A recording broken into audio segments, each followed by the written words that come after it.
शिव महापुराण की कथा यहां तक कहती है, मंदिर में जल चढ़ाने जाओ तो अपने घर से जल लेकर जाओ। मंदिर में तो बाल्टी भरकर रखा रहता है, लोटा भी रखा रहता है, कलश भी रखा रहता है। मंदिर का पानी भरकर, मंदिर की बाल्टी में से जल भरकर शंकर भगवान को नहलाना सरल है। अपने घर से जल लेकर जब जाओगे तो घर का वास्तु दोष, घर का पितृ दोष और घर का काल सर्प दोष तीनों उस लोटे के माध्यम से जाएगा और शिव को समर्पित हो जाएगा। आज फिर निवेदन करूंगा, इस नेपाल देश की पावन धरा से डोलेश्वर महादेव की कथा में निवेदन करना चाहूंगा। जो बेटा बेटी नौकरी के लिए अप्लाई कर रहे हैं, जो बेटा बेटी चाहे सरकारी नौकरी हो, प्राइवेट नौकरी हो, सर्विस के लिए अप्लाई कर रहे हैं, उन बेटा बेटियों से निवेदन है, दुर्वा शिव जी को समर्पित कर कर केवल दूब जानते हो ना, दुर्वा सब जानते हैं। दुबा जो माला पिनाई थी उसमें बहुत सारी लगी थी, पढ़ी है, बताना जरा।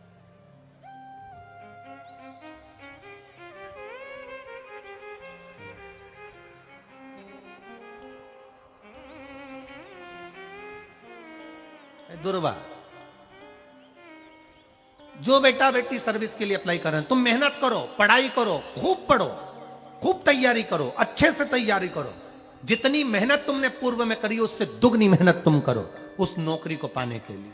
और साथ में जब एग्जाम के लिए जाओ, कहीं इंटरव्यू देने के लिए जाओ, दुर्वा शिव जी को, इस दुर्वा का जो डंडी का मुख है ये अशोक सुंदरी वाली जगह, फिर समझ लीजिए जैसे ये शिवलिंग, ये गोल जलाधारी, यहां से पानी नीचे गिरता है, बीच में अशोक सुंदरी का स्थान होता है।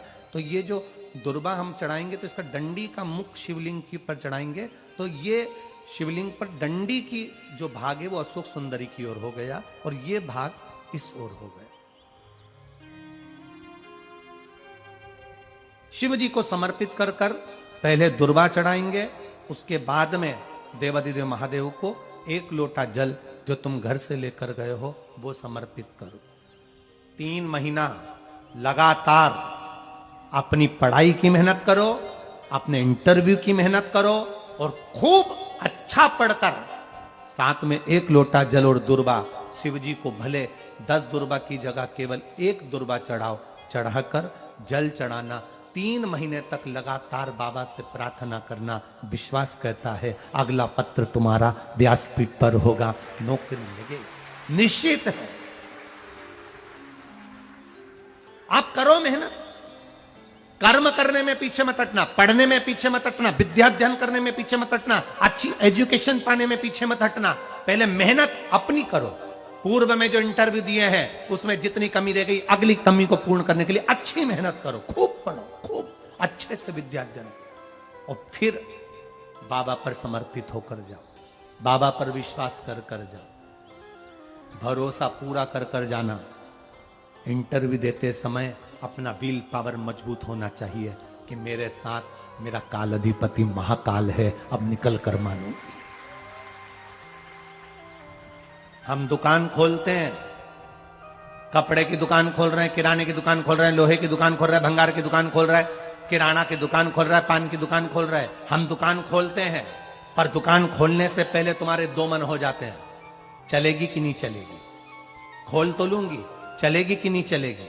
जिस दिन तुम दुकान खोलो 1 महीने पहले, 2 महीने पहले, 3 महीने पहले बाबा को दुर्वा चढ़ाकर एक लोटा जल चढ़ाकर नियम बनाकर जाना, 3 महीने बाद मैं दुकान खोल रही हूं, 2 महीने बाद मैं दुकान खोल रही हूं और मेरा विश्वास कहता है दुकान चलेगी। जिस दिन तुमने विचार कर लिया कि दुकान चलेगी कि नहीं चलेगी तो वो नहीं चलेगी। जिस दिन तुमने विचार कर लिया कि दुकान खोल रही हूं, मेहनत करूंगी, दिल से करूंगी, भले मेरे पास ज्यादा माल नहीं है, जितना माल खरीद के लाऊंगी उतना बेच कर बताऊंगी क्योंकि मेरे साथ काल अधिपति महाकाल है, तो वो चलेगी। विश्वास दृढ़ करो, भरोसा पक्का करो। जिस दिन तुम्हारा विश्वास दृढ़ हो गया उस दिन तुम विजय हो गए, उस दिन तुम आनंदता में हो गए।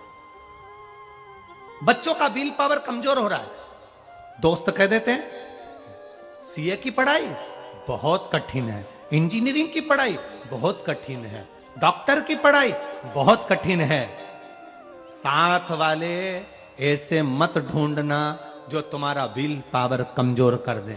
ये वाली फैक्ट्री खोलेंगे तो हो सकता है नुकसान हो जाए, इसलिए ये फैक्ट्री खोलने का मन नहीं हो रहा है। फैक्ट्री का सेटअप जम गया, सब कुछ जम गया, और मालूम पड़े, विचार करा कौन चलाएगा, कैसे होगा, कैसे चलेगी, तो वो फैक्ट्री कभी नहीं चलेगी। तुमने सोच लिया कि अपने क्षेत्र में नहीं है, मेहनत करूंगा, चार चांद लगाऊंगा,